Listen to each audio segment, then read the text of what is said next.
Welcome to etc. ये हमारा relay protection series का तीसरा वीडियो होने जा रहा है।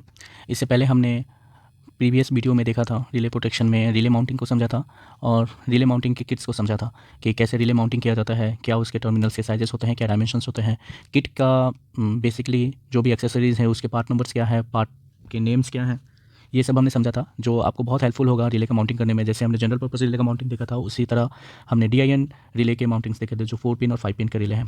आज हम रिले प्रोटेक्शन के सीरीज़ को आगे बढ़ाएंगे। आप ये ध्यान रखिएगा कि हम केवल DC रिले को कवर अप कर रहे हैं। और ये जो रिले प्रोटेक्शन है ना, ये बेसिकली दोनों टाइप्स के रिले के प्रोटेक्शंस को बताएगा, जैसे DIN के 4 पिन और 5 पिन के, और जनरल पर्पस जो ISQ रिले हैं उन दोनों को। ठीक है, तो आप ये ध्यान जरूर रखिएगा कि मैं जो प्रोटेक्शन बता रहा हूँ ये दोनों टाइप के रिले, जो DIN के हैं, ऑटोमोटिव रिले हैं, और जनरल पर्पस रिले हैं, दोनों में काम आएंगे। ठीक है, चलिए स्टार्ट करते हैं। तो एक बार फिर से स्वागत है आपका ETC पे, और ये रिले प्रोटेक्शन के हम एक्सटर्नल प्रोटेक्शन को फोकस कर रहे हैं। तो सबसे पहले हम ये जानेंगे ना, एक्सटर्नल प्रोटेक्शन ज़रूरी क्यों है। रिले को खुद को तो प्रोटेक्शन हम दे दिए, किससे प्रोटेक्शन दिए, इंटरनल प्रोटेक्शन जो भी था, लाइक जो भी इंटरनल प्रोटेक्शन था रिले के लिए, तो एक तो था कि हम कॉइल को प्रोटेक्ट कर दिए, है ना, जो एंटी डायोड लगाकर, ताकि इन केस अगर सप्लाई जैसे जाता है तो वो जो स्पाइक इन द वोल्टेज है वो डायोड के थ्रू, रेसिस्टेंस के थ्रू डिसिपेट हो जाएगा। दूसरा क्या है कि एक तो डायोड प्रोटेक्शन हो गया, एक रेसिस्टिव प्रोटेक्शन हो गया। आप पीछे के वीडियो जाके बिल्कुल देख लीजिएगा, उसमें मैंने ये क्लियर करवाया है। तो डायोड प्रोटेक्शन और रेसिस्टिव प्रोटेक्शन में डिफरेंसेस ये हैं कि दोनों काम तो वही करेंगे, लेकिन डायोड जो है वो डायरेक्शनल होता है। अगर हम किसी भी वे में ओवर करंट या फिर जो भी अनवांटेड करंट है उसको अगर डायरेक्शन देना चाहें तो हम वहाँ डायोड का यूज़ करते हैं। रेसिस्टिव भी सेम काम करते हैं, वो भी हीट को डिसिपेट करते हैं खुद में और करंट को लिमिट करता है, पर ये डायरेक्शनल नहीं होता है। हम इसको डायरेक्शन नहीं दे सकते हैं कि हम अगर हम चाहें कि जो अनवांटेड करंट है वो किसी और डायरेक्शन में चल जाए, तो ये रेसिस्टिव्स के साथ पॉसिबल नहीं है। ठीक है, चलिए अब एक्सटर्नल प्रोटेक्शन में देखते हैं ना कि एक्सटर्नल प्रोटेक्शन ज़रूरी क्यों है। देखिए, किसी भी सर्किट में ना, आप अगर ऑटोमेशंस में काम करते हैं, चाहे ऑटोमोबाइल में काम करते हैं, तो दो टाइप्स के प्रोटेक्शन होते हैं। जो रिले होता है ना, वो बेसिकली दो चीज़ों को कंबाइन करता है ना, ये इंटरलिंक का काम करता है। इंटरलिंक है ना, ये क्या है, ये रिले कार्ड है।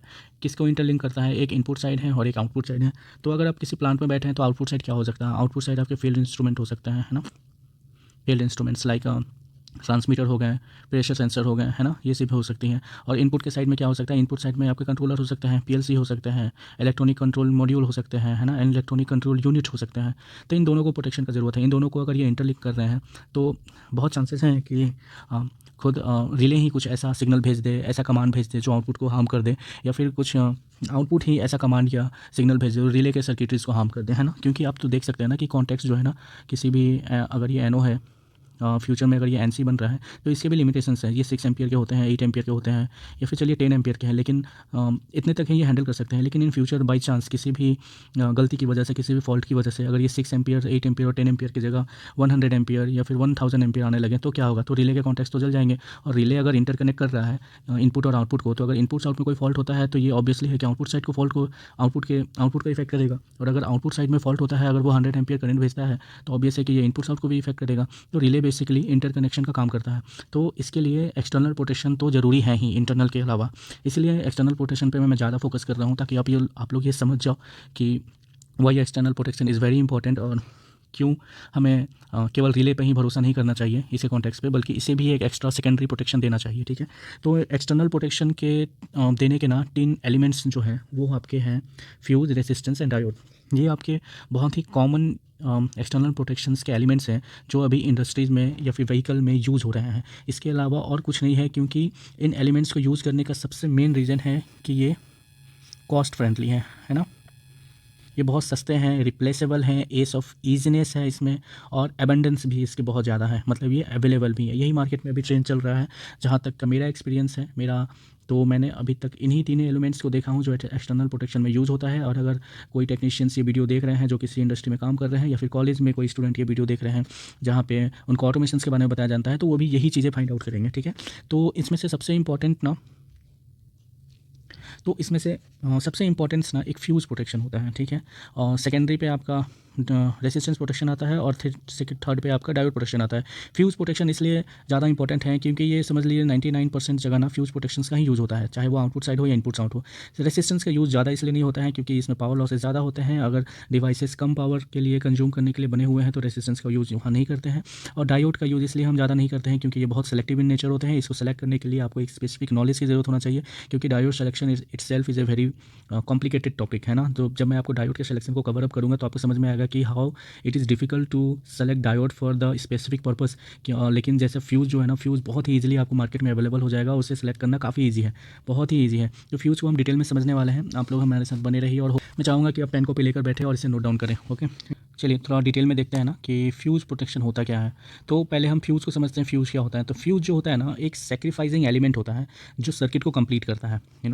ये देखिए किसी भी सर्किट में ना, मान लीजिए कोई सर्किट बना हुआ है, suppose this is a circuit है ना, एक क्लोज लूप एक सर्किट होता है। तो सर्किट में अगर high amount of current flow करे या unwanted amount of current flow करे, तो फ्यूज़ एक ऐसा पोर्शन ऑफ एलिमेंट है ना जो इटसेल्फ इज अ सर्किट है ना। फ्यूज़ को हम कभी भी सर्किट से बाहर देखते ही नहीं है, फ्यूज़ एक सर्किट ही है, ये सर्किट को कंप्लीट करता है, तो ये सर्किट का पार्ट है। तो fuse is itself a circuit, ये बहुत इंपॉर्टेंट डेफिनेशन है। It's going to be very tough and ये बहुत ही इंपॉर्टेंट डेफिनेशंस है, आप लोग इस पर बहुत फोकस कीजिए कि फ्यूज़ क्या है। तो fuse itself is a circuit which have the sacrificing nature, है ना, लाइक ना, जैसे हम लिख सकते हैं ना, fuse itself is a circuit, है ना, वो खुद एक सर्किट है, कोई एक्सटर्नल पार्ट, अब हम इसे एक्सटर्नल पार्ट केवल दिमाग में लेके बढ़ रहे हैं कि ये एक्सटर्नल पार्ट है जो प्रोटेक्शन का काम आता है, लेकिन इटसेल्फ इज ए सर्किट ही है ये, है ना। क्या काम है फ्यूज़ का? फ्यूज़ क्या होता है ना कि ओवर करंट प्रोटेक्शन को ये ज़्यादा देता है, ओवर वोल्टेज प्रोटेक्शन के लिए ये नहीं है। फ्यूज़ हमेशा ओवर करंट प्रोटेक्शन देता है। ओवर करंट प्रोटेक्शन जो है ना, ओवर करंट इट्स खुद में ही बहुत ही एब्स्ट्रैक्ट टॉपिक है, क्योंकि ओवर प्रोटेक्शन ना दो टाइप्स के होते हैं, ओवरलोड और दूसरे होते हैं आपके, एक होते हैं आपके ओवरलोड और दूसरे होते हैं आपके शॉर्ट सर्किट, है ना। तो ओवरलोड करंट, ओवरलोड करंट और दूसरे होते हैं आपके शॉर्ट सर्किट करंट। अब आप ना ध्यान देना कि ओवरलोड करंट और शॉर्ट सर्किट करंट में डिफरेंसेस क्या है, थोड़ा सा मैं इसे क्लियर करना चाहूँगा कि what is the overload current and short circuit current. देखिए ओवरलोड करंट है ना, ओवरलोड करंट में इसके क्या प्रॉपर्टी होता है ना कि it is the high amount of current in the same path, high amount of current in same path. किसी भी सर्किट में ना, लाइक ये सर्किट है ना, suppose it is circuit somewhere, अगर यहाँ पे कोई वोल्टेज लगा हुआ है ना, जैसे भी लगा हुआ है, ठीक है, और ये करंट का वैल्यू आई है। सपोज यहाँ पे कुछ फॉल्ट आ गया है ना, इस सर्किट पे कुछ फॉल्ट आ गया, this is called let point A have the fault. तो करंट जो है ना यहाँ पे I2, ये अब इस कंडीशन, अगर I2 इस पर पहले फ्लो कर रहा था ना, तो फॉल्ट होने के कारण यहाँ पे ये शॉर्ट हो जाए, फॉल्ट होने के कारण क्या होना, I2 की वैल्यू बहुत ज़्यादा हो जाएगी, जो I2 डैश है वो काफ़ी ज़्यादा हो जाएगा I2 से, ठीक है। तो इस कंडीशन में आप कह सकते हो ना कि ये 5 से 6 गुना ज़्यादा हो गया जो पुराने वाला I2 है, कि कब हुआ, जब फॉल्ट आ गया। लेकिन देखिए यहाँ करंट का डायरेक्शन चेंज नहीं हुआ, भले ही इसका वैल्यू ज़्यादा हो गया, लेकिन करंट इसी सर्किट में बढ़ रही है, लेकिन हाई अमाउंट ऑफ क्वांटिटी के साथ बढ़ रही है, ठीक है। तो इसे हम कहते हैं ओवर करंट, है ना। लेकिन शॉर्ट सर्किट करंट में क्या होता है ना कि हम ज़्यादा प्रेफरेंस देते हैं लीकेज करंट को, है ना। शॉर्ट सर्किट क्या होता है ना, इसमें current does not flow in same path. यहाँ पे क्या होता है ना, यहाँ पे शॉर्ट सर्किट वाले में ना हम लीकेज करंट को ज़्यादा वैल्यू देते हैं, है ना। कह सकते हैं कि it is based on leakage current, ठीक है।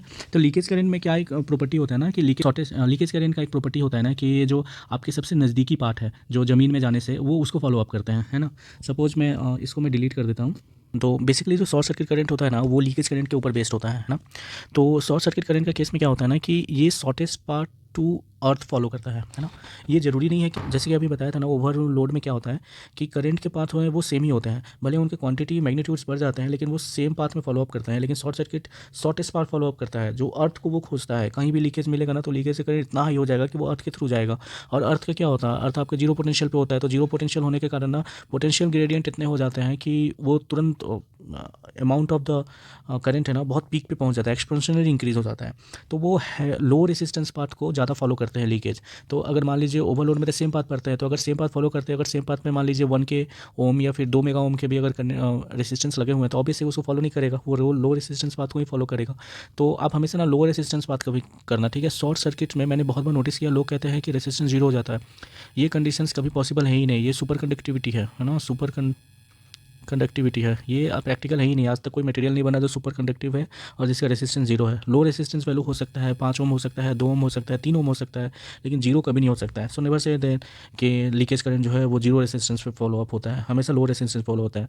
और ये देखिए कि does not follow the same path the desire circuit, ठीक है। तो वही चीज़ें हैं कि लीकेज करंट हमेशा शॉर्टेस्ट पाथ फॉलो करता है। तो ये दो फर्क होते हैं ओवरलोड में और शॉर्ट सर्किट करंट में। लेकिन ये दोनों आपके किसके सब कैटेगराइजेशन है, वो है ओवर करंट कैटेगराइजेशन। मतलब ओवर करंट के दो पार्ट होते हैं, एक ओवरलोड होते हैं, एक शॉर्ट सर्किट होता है, ठीक है। और आप कुछ जाना कि थोड़ा सा इंपॉर्टेंट है आपको जानना कि ओवर करंट में ना हमेशा सोर्स साइड जो है ना वो इफेक्ट होते हैं, ठीक है। और शॉर्ट सर्किट में ना हमेशा लोड साइड इफेक्ट होते हैं, ठीक ना। कहने का मतलब ना कि चलिए थोड़ा इसको डिटेल में समझते हैं। मान लीजिए हमारे पास 40 kVA का कोई जनरेटर है जो हार्डली 60 एम्पियर निकाल पाता है, ठीक है। इससे ज़्यादा वो निकाल नहीं पाता है। लेकिन अचानक से पता चला ना कि हमारे पास जो मोटर है उसमें एक मोटर अगर 30 एम्पियर ले रहा है और एक मोटर 20 एम्पियर ले रहा है, तो ये 50 एम्पियर के करीब हुआ, ठीक है। तो इससे समझ में आ गया कि चलो 50 एम्पियर है तो मेरा कैपेसिटी 60 एम्पियर है, तो मैं 50 एम्पियर देकर चला लूँगा। लेकिन अचानक से बाई चांस किसी टेक्नीशियन ने एक और मोटर जोड़ दिया जिसका वो 30 एम्पियर का करंट है। तो अब क्या हुआ, 30 60 प्लस 20 वो 80 एम्पियर के करीब इसके पास करंट आ गया, है ना। तो ये जनरेटर को पता चल जाएगा कि मेरे पास ओवर करंट जा रहा है, ठीक है, ओवरलोड हो रहा है मेरे पास। तो ओवरलोड हो रहा है तो वो क्या होगा ना कि सोर्स जो है ना इफेक्ट हो जाएगा। सोर्स क्या होगा, सोर्स को इफेक्ट होगा। तो इसके ओवरलोड में क्या होगा ना, अचानक से करंट बढ़ता है तो इसका एवीआर जो है वो ख़राब हो सकता है, ठीक है। और इसके वाइंडिंग्स पे इंसुलेशन फेलियर के ज़्यादा इफेक्ट हो सकते हैं। लेकिन शॉर्ट सर्किट कंडीशंस क्या होता है ना, ये लोड साइड को ज़्यादा इफेक्ट करता है।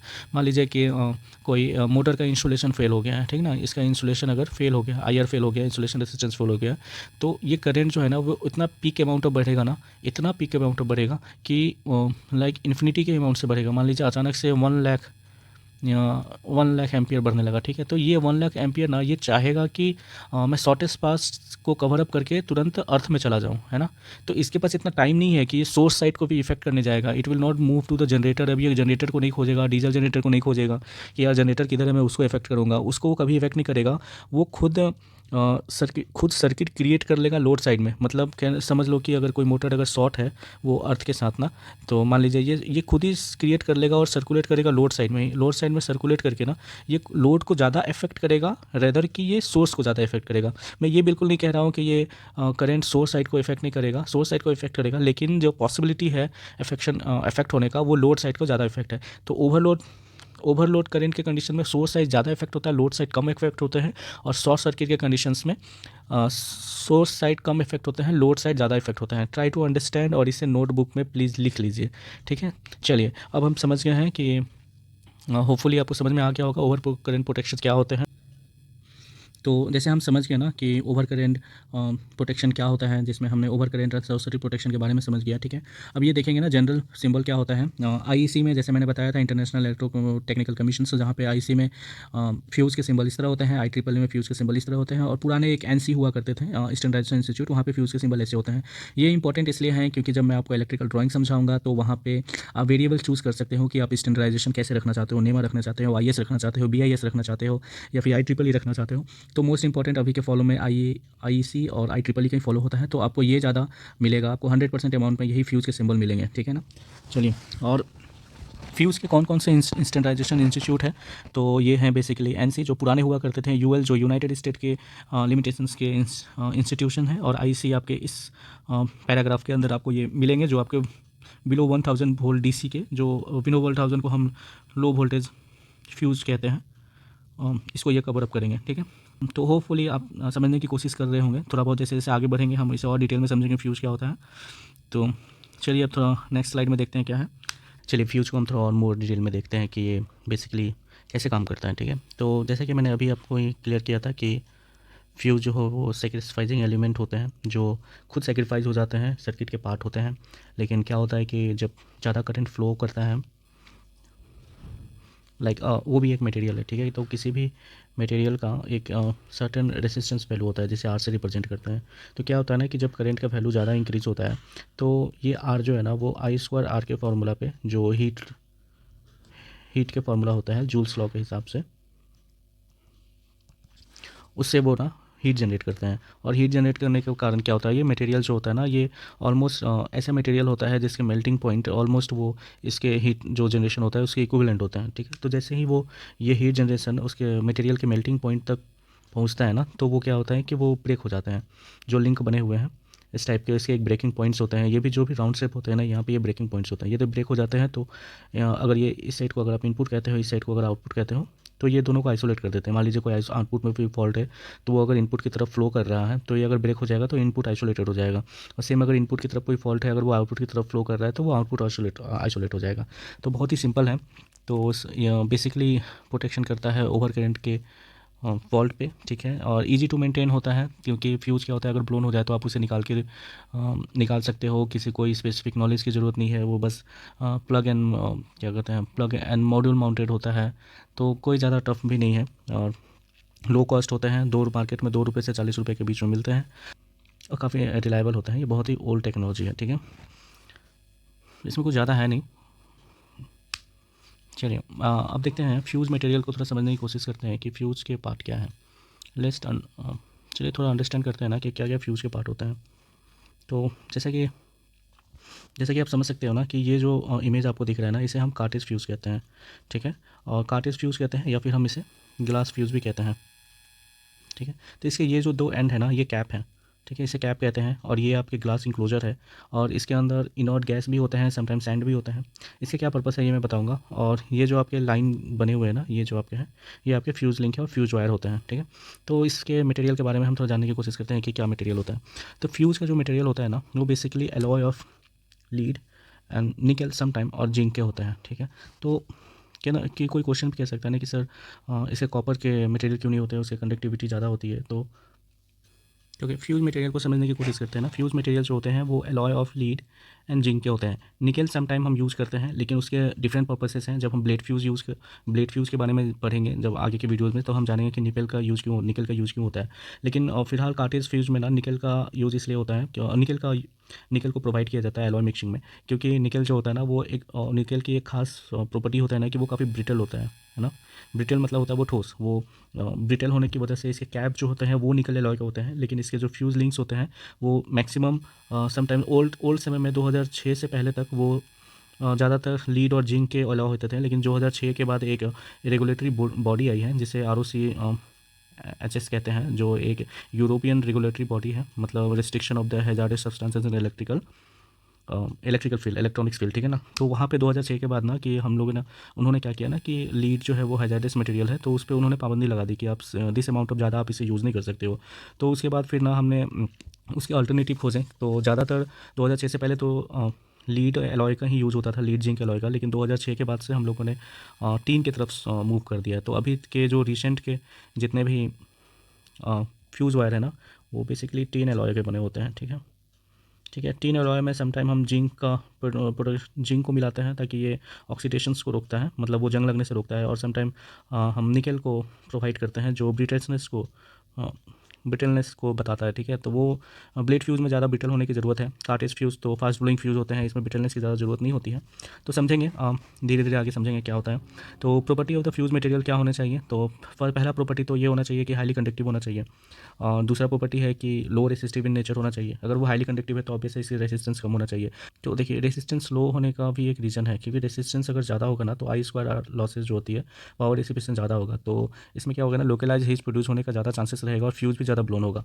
तो रेसिस्टेंस और वोल्टेज ड्रॉप भी ज़्यादा होगा। तो ये हम बिल्कुल नहीं चाहेंगे कि अगर हम किसी सर्किट पर फ्यूज़ लगाते हैं, अगर वो पॉइंट A है और ये B है और अगर इसके अक्रॉस 12 वोल्ट हम सप्लाई देते हैं तो हम ये कभी नहीं चाहेंगे कि इसके अक्रॉस 4 वोल्ट ही सप्लाई ड्रॉप हो जाए।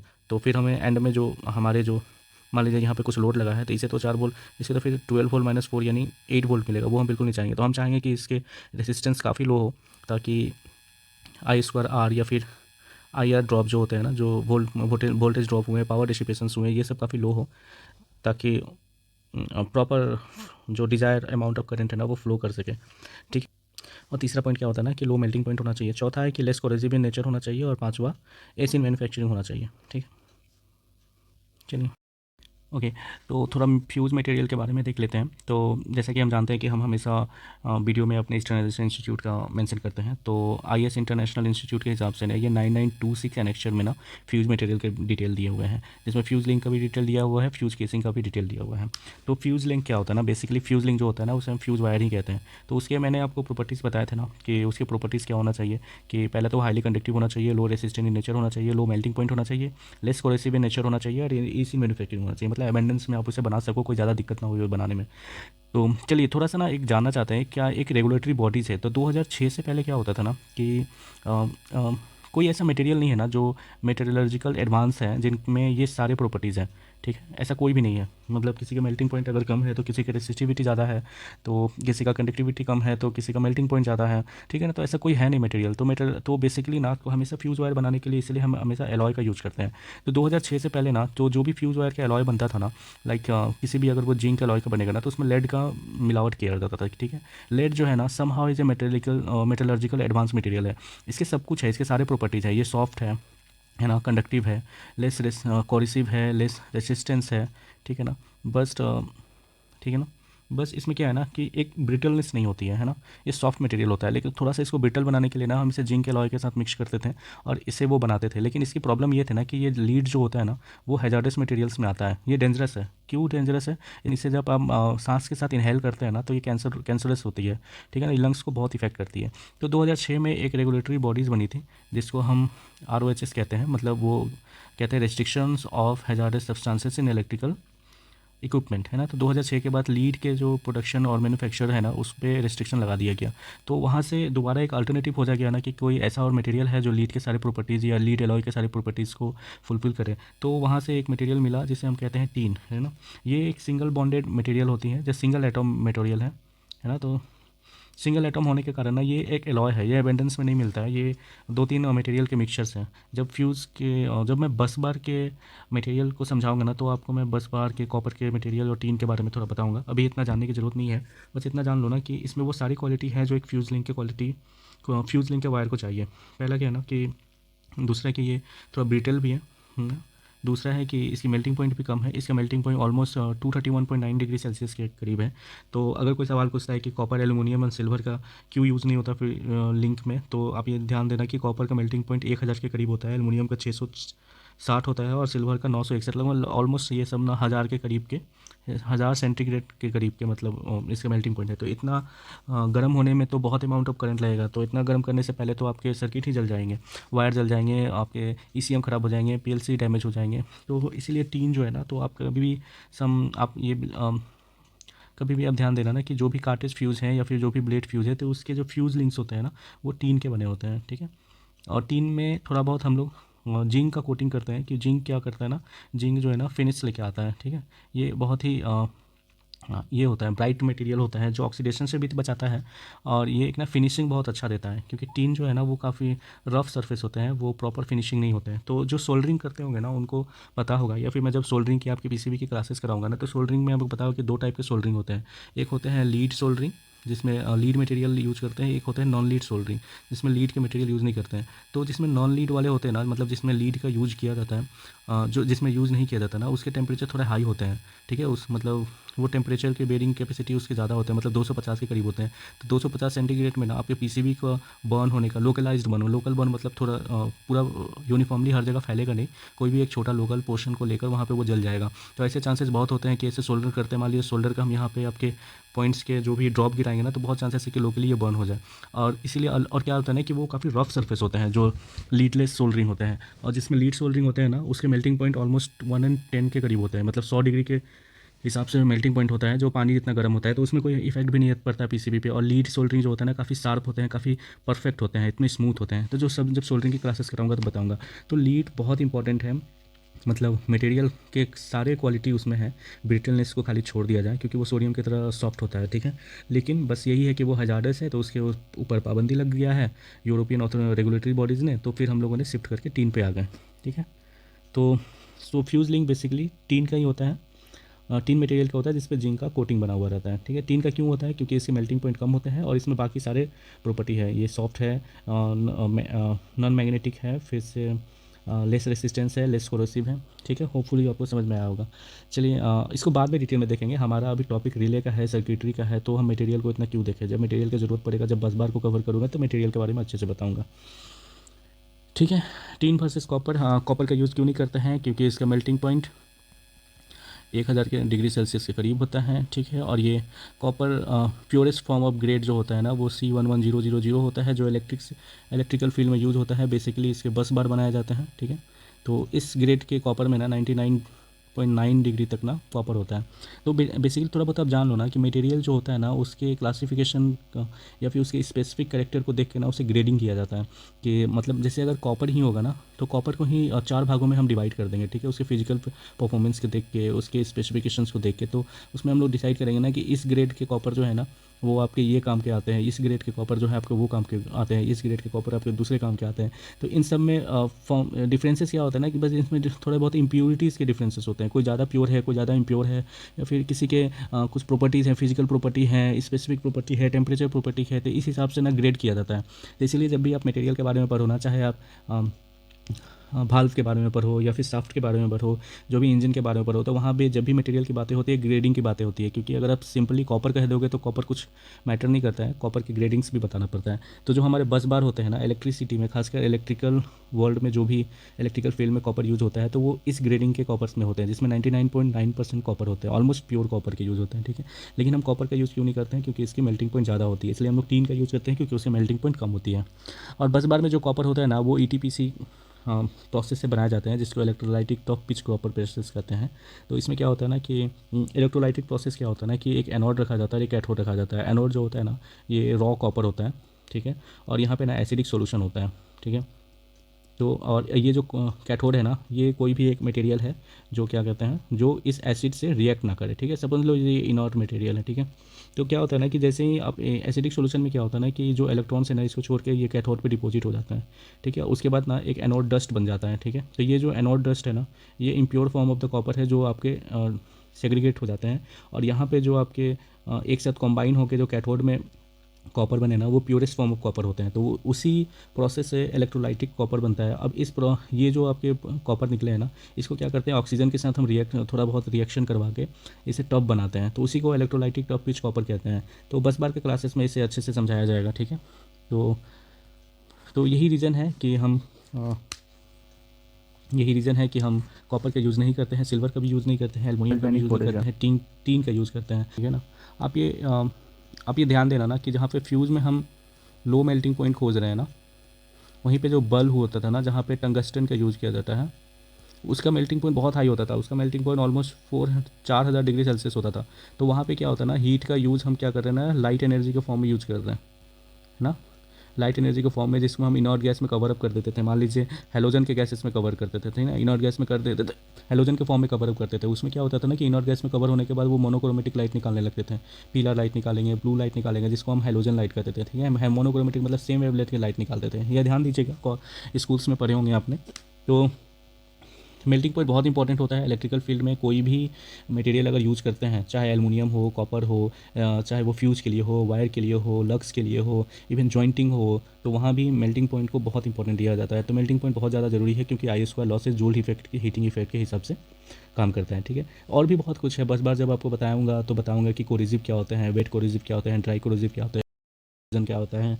ठीक है, वैन क्या होता है ना कि अगर दो मटेरियल एक दूसरे से मिल जाता है ना, तो इसमें से जो लेस रिएक्टिव मटेरियल है ना, और जो हाईली रिएक्टिव मटेरियल है, वो क्या करते हैं, हाईली रिएक्टिव मटेरियल क्या होता है ना कि अपने इलेक्ट्रॉन छोड़ के लेस रिएक्टिव मटेरियल पे डिपॉजिट कर देते हैं। तो इससे क्या हो जाता है ना कि आप कभी देखे होंगे कि अगर कॉपर के कभी कभी ना कुछ पैनल में क्या होता है ना कि अगर कॉपर के बस बार में ना समटाइम्स हम लोग क्या करते हैं ना कि स्टील के नट बोल्ट लगा देते हैं। तो उसमें क्या होता है ना कि कॉपर जो हाईली रिएक्टिव हो जाता है, स्टील लेस रिएक्टिव हो जाता है। तो कॉपर क्या करता है ना, वहाँ से अपने इलेक्ट्रॉन्स को भेज कर जो हाँ लेस रिएक्टिव है ना, वहाँ पे डिपोजिशन कर लेता है। तो जिसकी वजह से ना लोकलाइज्ड वहाँ पे कोरोजन लग जाता है। तो अब हमने कई बार देखा है ना कि कॉपर में जब भी स्टील के नट बोल्ट लगा देते हैं, तो वहाँ पे देख लेते हैं कि नट बोल्ट जैसे उठाते हैं तो वहाँ पे डिपोजिशन ऑफ कोरोजन हो जाते हैं, मतलब वहाँ पे ना जंग रस्ट लग जाता है। तो इसे नोटिस किया था, इसीलिए अवॉइड किया जाता है कि सेम मटेरियल के कॉन्टेक्ट्स का यूज़ करें हम इलेक्ट्रिकल फील्ड में, ताकि गैल्वेनिक कोरोजन जो है ना उसको कवर अप कर सकें। ठीक है,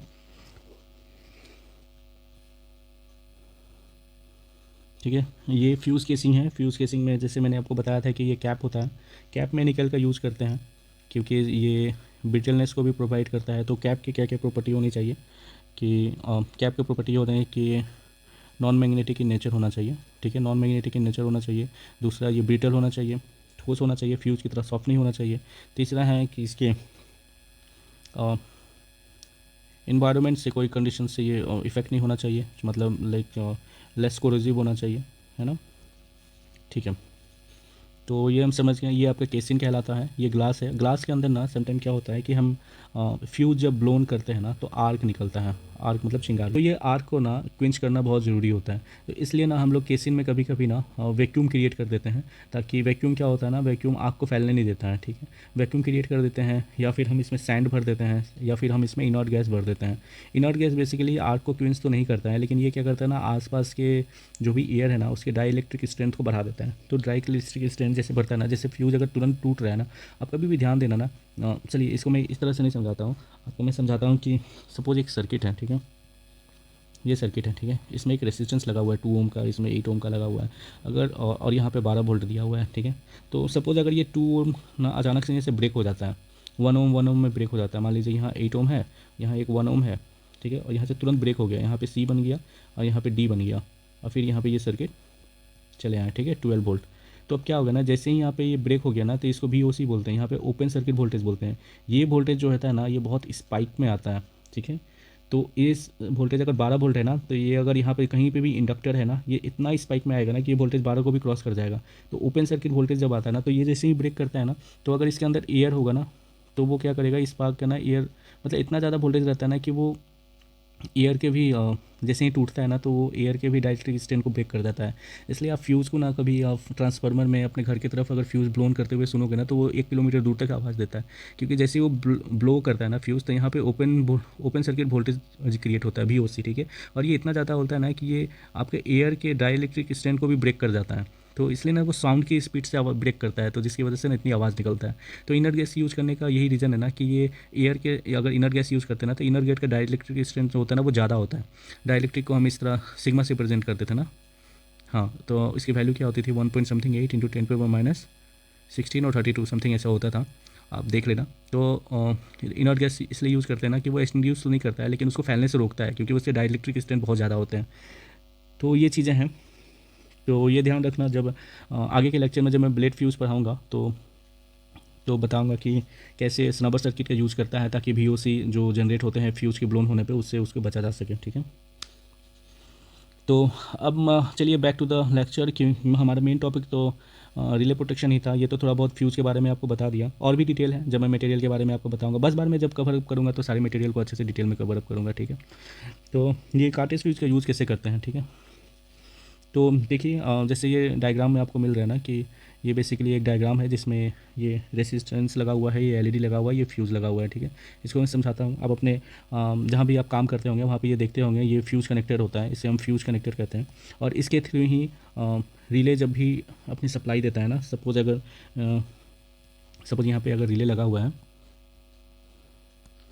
सपोज यहाँ पे अगर ये रिले कार्ड है, RC से रिले कार्ड, और अगर ये इनपुट है, तो रिले कार्ड का कोई भी आउटपुट है ना, वो पहले फ्यूज़ कनेक्टर में जाएगा, ठीक है, उसके बाद फील्ड में जाएगा, ठीक है। तो ये फ्यूज़ कनेक्टर कौन है, इस तरह के फ्यूज़ कनेक्टर होंगे, आप इंडस्ट्री में ज़रूर देखे होंगे। यहाँ पे फ्यूज़ लगा हुआ है, उसके पैरेलल में एक यहाँ पे देखिए छोटा सा रेसिस्टेंस लगा है, और एक LED लगा है। बेसिकली ये सर्किट कैसे होता है ना, मैं आपको बना कर दिखाता हूँ, ओके। तो फ्यूज़ ब्लोन सर्किट कैसे होता है ना, ये सर्किट को आप थोड़ा ध्यान से देखना, ठीक है। जैसे कि मैंने आपको ये बताया था ना कि ये देखिए आपका फ्यूज़ लगा हुआ है, ये आपका LED है, और ये आपके रेसिस्टेंस है। तो ये किस तरह है, ये बेसिकली है किस तरह, देखिए जैसे ये आपका प्लस माइनस अगर 12 वोल्ट है ना, तो यहाँ पे आपका ये फ्यूज़ सर्किट है, ठीक है, ये फ्यूज़ लगा हुआ है, और इसके बाद में आपका जैसे ये कोई भी लोड है, ठीक है ना, और ये लोड के साथ ये रेसिस्टेंस लगा हुआ है, जो ये सेम रेसिस्टेंस है जो यहाँ पे ये नोटिस है, ये रेसिस्टेंस लगा हुआ है, ठीक है ना। और इसके साथ ही सीरीज़ में आपके LED लगे हुए हैं, ठीक है, ये LED का सिंबल है। तो ये सर्किट कंप्लीटेड है। तो in case of the fuse ना, जब भी फ्यूज़ रहेगा तो इसकी लो रेसिस्टेंस है, r is very very less than r, है ना, इस रेसिस्टेंस के हिसाब से कम है। इस रेसिस्टेंस का मान लीजिए 5 किलो ओम वैल्यू है, तो इस रेसिस्टेंस का हार्डली 5 ओम या फिर 2 ओम या फिर 0.5 ओम होगा। तो अब जैसे कि करंट आपका इसके थ्रू ही फ्लो करेगा, लेकिन जैसे ही फ्यूज़ रैप्चर हो जाता है ना, तो करंट का फ्लो का पाथ दूसरा मिल जाता है। तो ये ना, ये आर के थ्रू और ये डायोड के थ्रू, एलईडी के थ्रू फ्लो करने लगता है। तो उस समय क्या होता है ना, ये ब्लोन कर जाता है, मतलब ये ग्लो कर जाता है ना। तो इस समय ग्लो कर जाता है, तो ये रेड ग्लोन ही ज़्यादा होता है। तो इससे हमें पता चल जाता है कि फ्यूज़ ख़राब है। तो हमें ना ज़्यादा हेडेक लेने की ज़रूरत नहीं है। अगर कोई इनपुट नहीं आ रही है, फील्ड से कोई हमें रिस्पांस नहीं मिल रहा है, तो हम पहले अगर जाके फ्यूज़ कनेक्टर को देखेंगे ना, तो पता चलेगा कि यहाँ पे ये वाला लाइट जो है ब्लोन हो गया है। तो इससे पता चल जाता है ना कि फ्यूज़ ज़रूर ख़राब हो गया है, इसकी वजह से ये ब्लोन हो गया है। इसमें ग्रीन दिख रहा है, तो ये बेसिकली ग्रीन अगर है तो इसका समझ लीजिए कि ये इनपुट फ्यूज़ है, ठीक है। इसका मतलब कि रिले आपके ऑपरेशंस में है। और जब भी रेड आपके ब्लोन सर्किट में दिखेंगे ना, तो समझ लेना कि वो ब्लोन आउट फ्यूज़ है, ठीक है। तो एलईडी भी दो टाइप्स के होते हैं, ये ध्यान रखना। एलईडी जो होते हैं ना, वो सर्किट में, रिले कार्ड के सर्किट में दो टाइप के होते हैं। अगर वो ग्रीन है तो वो पीएलसी के इनपुट रिले, इनपुट एलईडी है ना, वो जो ग्रीन रहेंगे वो बताएंगे कि हाँ आपके हेल्दी हैं, आपके रिले चल रहे हैं। आप नोटिस करना रिले कार्ड में जो भी पीएलसी के आपके पैनल्स होंगे ना, वहाँ पे रिले के नीचे में ग्रीन जल रहा है, तो इसका मतलब वो हेल्दीनेस को बता रहा है कि वो चलिए वो इनपुट एलईडी है। और जहाँ पे रेड एलईडी रहेगा ना, वो फ्यूज़ ब्लोन एलईडी होता है, ठीक है। वो जो भी फ्यूज़ प्रोटेक्शन है, जैसे ही फ्यूज़ कट जाता है तो फिर वो रेड जल जाता है, ठीक है। तो ये चीज़ें हैं, ऐसे ही होते हैं। जैसे ये रिले कार्ड है, तो यहाँ पे अगर ये ग्रीन ग्रीन है तो इसका मतलब ये हेल्दीनेस को बताएंगे। जैसे ही आप पावर सप्लाई दोगे, रिले ऑपरेशन ऑन हो जाएगा तो ये ग्रीन जल जाएंगे, तो इससे पता चल जाएगा ना कि रिले काम कर रहा है। और जैसे ही रिले का फ्यूज़ खत्म होगा ना, तो फिर ये रेड जल जाएंगे, ठीक है। तो इससे पता चल जाएगा कि रिले का फ्यूज़ जो है वो ख़राब हो गया है, या फिर कनेक्शन ख़राब हो गया है, रिले आउटपुट नहीं दे रहा है। रिले आउटपुट नहीं देगा तभी एलईडी सर्किट मतलब एलईडी ग्लोन कर जाएगा। तो इसी तरह यूज़ किया जाता है कार्टेज फ्यूज़ का रिले प्रोटेक्शन में। ये कनेक्टर के थ्रू यूज़ किया जाता है। इस कनेक्टर, इसे फ्यूज़ कनेक्टर कहते हैं। ये DIN रेल माउंटेड होता है। देख लो, जैसे ये फ्यूज़ कनेक्टर है, यहाँ पे मैंने आपको बताया था ना कि इसकी लंबाई, इसकी वेथ कितना होगा, ये 35 mm का होगा। DIN रेल वाला आप लेक्चर एक बार जाकर देख लेना, बहुत इंपॉर्टेंट है वो DIN रेल को समझना। और ये आपका एडेप्टर है, जिसे खींच के आप इसे सब रेल पे माउंटेड हो जाएंगे, ठीक है ना। तो DIN रेल इतना इंपॉर्टेंट है ना, इतना इंपॉर्टेंट है कि वो बहुत ही अच्छा से स्टैंडर्डाइज कर दिया है ना, कि आप कुछ भी ऑटोमेशन के पैनल में कुछ भी आप लगाओगे ना, वो रेल में फिट हो जाएंगे। तो यही तो ब्यूटी है स्टैंडर्डाइजेशन की, कि आपको सोचना नहीं है कि ये मार्केट में ख़रीदने से पहले कि ये फिट होंगे या नहीं फिट होंगे। तो अभी जितने भी ऑटोमेशंस में आते हैं वो DIN माउंटेड ही आते हैं, चाहे 4 पिन का रिले माउंटिंग हो या फिर जनरल पर्पस रिले का माउंटिंग हो। होपफुली आप समझ जाओगे। आप कोशिश करना मेरे सारे लेक्चर को फॉलो करना, सारे एक दूसरे से इंटरलिंक्ड है। और आई बिलीव कि अगर लेक्चर फॉलो करोगे तो आप प्रॉपर एक अच्छे इंजीनियर और अच्छे टेक्नीशियंस बनोगे, ठीक है। तो और भी बहुत कुछ है, रिले का कैरेक्टराइजेशन करेंगे हम नेक्स्ट वीडियो। तो जैसे आप समझ गए ना कि रिले में कैसे हम माउंटिंग करते हैं, कार्टेज फ्यूज़ को कैसे माउंटिंग करते हैं। नेक्स्ट लेक्चर में हम देखेंगे कि ये आउटपुट एंड इनपुट को कैसे सेव करता है रिले प्रोटेक्शन, ठीक है। तो नेक्स्ट वीडियो में हम देखेंगे क्लासिफिकेशन ऑफ फ्यूज़ कितने टाइप्स के होते हैं, कैरेक्टरिस्टिक्स ऑफ फ्यूज़, कैसे वो टाइम के साथ उसके करंट का वेरिएशंस होता है। फिर से नेम प्लेट क्या है, फ्यूज़ को नेम प्लेट जानना बहुत ज़रूरी है, क्योंकि मार्केट में क्या रेटिंग पे मिलता है। आपका 12 वोल्ट का सिस्टम है तो आप कहीं 32 वोल्ट का सिस्टम ना लगा लो। AC DC फ्यूज़ क्या होता है, वो सब आपका कैरेक्टराइजेशन में आ जाएंगे कि कहाँ पे AC का यूज़ करना है, कहाँ DC यूज़ करना है, ठीक है। फिर से ब्लेड फ्यूज़ का हम वहाँ पे स्टार्ट करेंगे। ब्लेड फ्यूज़ जो basically DIN 4 pin and 5 pin relay के लिए लगते हैं, है ना। जो ऑटोमोबाइल फ्यूज़ है, ATO फ्यूज़ है, ATM फ्यूज़ है, ये सब इसके बारे में वहाँ पे इंट्रोडक्शन का थोड़ा क्लासेस शुरू करेंगे। जब ब्लेड फ्यूज़ बताऊँगा तो प्रॉपर्ली उसके समझाऊँगा कि रिले प्रोटेक्शन एक्चुअली कॉन्टेक्ट्स में होते कैसे हैं। तो ये लेक्चर में हम कार्टेज फ्यूज़ को ही कवर किए थे। कार्टेज फ्यूज़ के मटेरियल देखें, लीड का यूज़ कैसे करते हैं, क्या रेगुलेटरीज़ हैं, फ्यूज़ लिंक कैसे बने होते हैं, केशंस क्या होते हैं, इनर्ट गैस की यूज़ करते हैं, कैप क्या होते हैं, कैप के मटेरियल क्या होते हैं, ग्लास इंक्लोजर क्या होते हैं, ये बेसिकली फास्ट रैप्चिंग फ्यूज़ क्या होते हैं, ठीक है। जब क्लासिफिकेशन करूँगा तो बताऊँगा कि टाइम डिले फ्यूज़ क्या होता है, फास्ट रैप्चिंग फ्यूज़ क्या होता है। तब तक के लिए धन्यवाद। आप लोग बने रहें, जुड़े रहें और अपने दोस्तों को बताएं, फॉलोअप करें। रिले फॉलोअप करें, रिले काफ़ी इंपॉर्टेंट चैप्टर है। और होपफुली आप लोगों को समझ में आया होगा। कुछ भी दिक्कत हो please comment and subscribe my channel and email है वहाँ पे। तो मिलते हैं नेक्स्ट लेक्चर में, तब तक के लिए गुड बाय, थैंक यू।